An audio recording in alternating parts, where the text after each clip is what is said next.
Hi, it's Stephen here from Sound of a Nation Wave, and this is day 29 of the December daily draws. So as we close out the weekend and approach a new week, let's see what message we get. And I'll be taking the first card from the Green Witch Tarot, followed by an oracle card from the Scenes of the Witch Yule Oracle. So let's choose our first card and get the reading underway.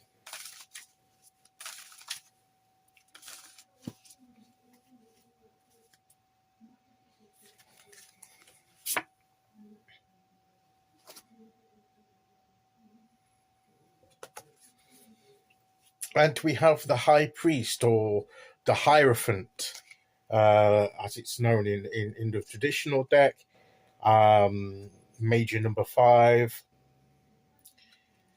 He's following a ritual, traditions, and the spiritual practice. He's following the things that he uses and teaches, and we don't have any students here, unless you count a little bird that's watching. But he's there using the traditional tools of his spiritual path, and he's with the standing stones here. So obviously some druidic or pagan type practice path that he's following here, and he's using the different tools at his disposal. He's got, to set his intention. He's got the light shining down onto it here, so he's connecting. He's connecting to the heavens, to the universe. So he's following a particular ritual. We had the ceremony card, didn't we? Yesterday. But that was, to me, making a conscious moment of relaxation, of letting some idea, putting some thoughts aside for the moment, and that in itself is kind of a ritual, but perhaps more of a simplistic one. This one is more perhaps traditional sort of way of doing it. Both are equal. Both are equal in power. Whatever works for you, whatever is part of your path. And to become more effective at it, we learn the different people's experiences and teachings of that path, and find our own way to use those traditional principles. Perhaps the way that we will express them is going to be in a different manner, slightly a different style to those that went before us, but the underlying principles may still be the same. And part of the learning about our path is how we can evolve and express that path as we go through life. We can keep core essential principles that underline what we believe, but the way that we use them, the way that we tap into them and connect with them through different styles of ritual and ceremony, or lack of, the way we connect with that may change and evolve, but we first must understand and learn the basic principles that underline what we believe, and then perhaps follow them for a while, and then we learn. And once we get to learn to know them and how they work, then we then begin to be able to adapt them more to our circumstances and to our own personality and style, where it becomes more effective and it grows and evolves as we grow and evolve. But the reason we can do that is because we have that basic underlying understanding of what we're doing.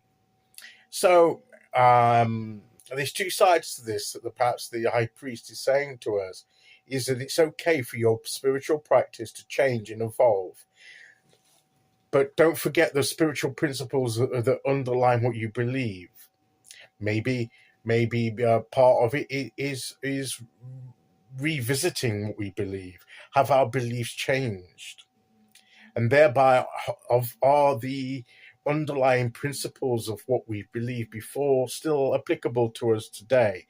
And if they are, but the circumstances that we are now in as individuals, as we go through our path, I've changed so that what we used to do to connect with those principles and use them doesn't fit anymore with where we are now, and we have to find a new way of connection, of keeping those principles but doing it in a different way. It's almost, to me, it's almost like an Eight of Cups kind of situation, where what we once did was fine for us for a moment, but now we need something different because we have evolved and our path is evolving. So we need to find something new to enable us to connect in a meaningful way.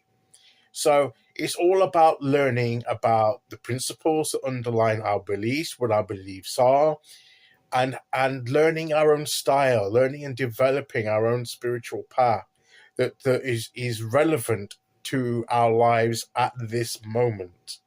And it may look a little bit different to what it looked in the past. And that's okay, because we change, our path changes, it evolves, and as I say, but the core principles of what we're about and the mechanics of what we do are still the same, but the way that we connect with them and use them and operate is evolving and is changing and is different to what it used to be. But the point is that we all come from a place of different levels of knowledge, and to be able to adapt and evolve, we have to have something there at the foundation to adapt and evolve. So maybe, if we're just starting out on a path, learning what's gone before with other individuals, what's traditionally taught, is a good starting point until we understand the mechanics and the things and how they apply to us. And then once we get used to them and used to working with that, we can then know how we want to bring our own style and flair to those principles and the way of connection. So the important thing is to be ever learning and evolving about our path and about ourselves, and that is the key. Okay, let's see which oracle we get to go with that.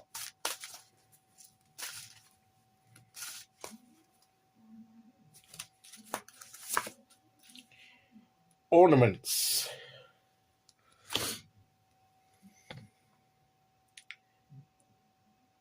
So it is a remembrance of what once was and what will be, a fragile beauty beaming upon thy. Right. So this is, to me, is this a remembrance of what once was and what will be. It's how the underlying gift may be the same, but the way it's packaged and decorated, and with the ornaments and the different ways we decorate things. We've had decorations and everything at this time of year to remember different aspects of what we're trying to celebrate. And the way that we do our spiritual path may have been wrapped up in some kind of ritual or gift wrapping as were before, and now we are wrapping it in something different. So on the outside it looks a bit different, but inside it's still the same gift, it's still the same thing that's there. So I feel that that's what it's suggesting, that it may be the same thing at core inside, but it may have a different appearance of how you're connecting with it to how it used to be, and that is okay. And that's the message of the cards today. So that's today's message. I'll be back tomorrow with day 30. Until then, thank you for listening. Take care, everyone, and I'll see you all again very soon. Okay, bye-bye.